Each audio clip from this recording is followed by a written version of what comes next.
Mungu yu mwema na kila wakati. Mwenyezi Mungu ametujalia tumeona mwaka 2023.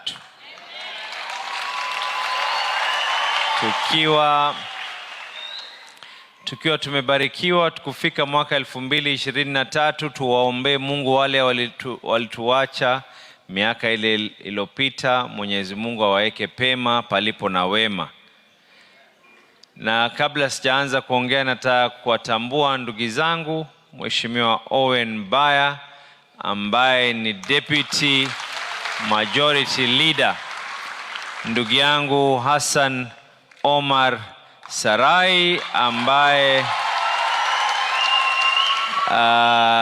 ni mbunge wa Yala. Aliomba kuwa kiongozi wa Mombasa, Mungu akamjalia akawa kiongozi kurepresent nchi 8.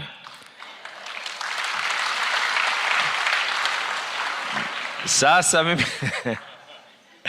Your Excellency, hii kanisa, prophetess will agree with me, hii si mara ya kwanza, si mara ya pili. Panapo majaliwa, it will not be my last time coming here. And I came here and I want to remind the people of this church, the congregation, and I want to remind myself. When I came here, I read the words and I said, today we're at Siloam, the land of testimony and solutions. And I said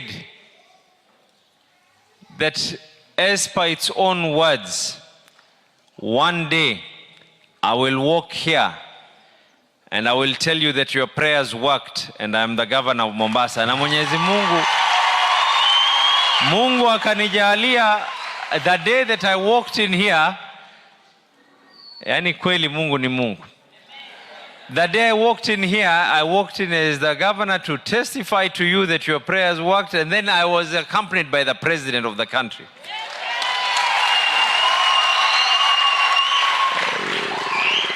Sasa mimi nataka kuongea mambo mawili which we kept a promise that we will do, and I want to say that within our first 100 days we have delivered on that promise.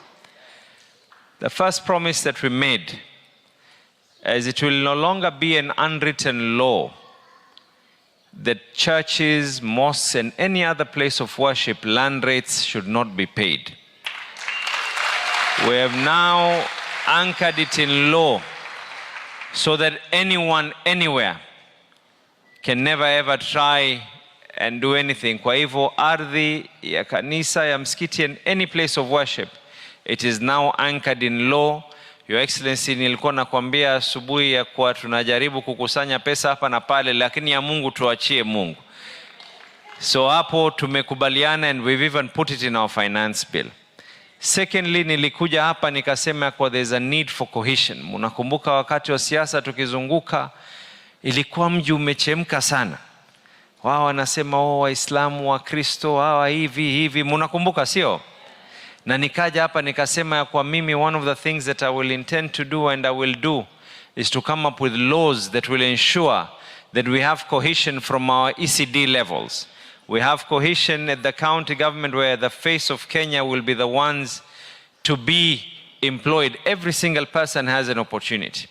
And Your Excellency, one of the things that I've already done, we've already drafted this law. Secondly, nimeongea na Public Service Commission which is under the national government, na wamekuja wanafanya head count at the county government with biometrics.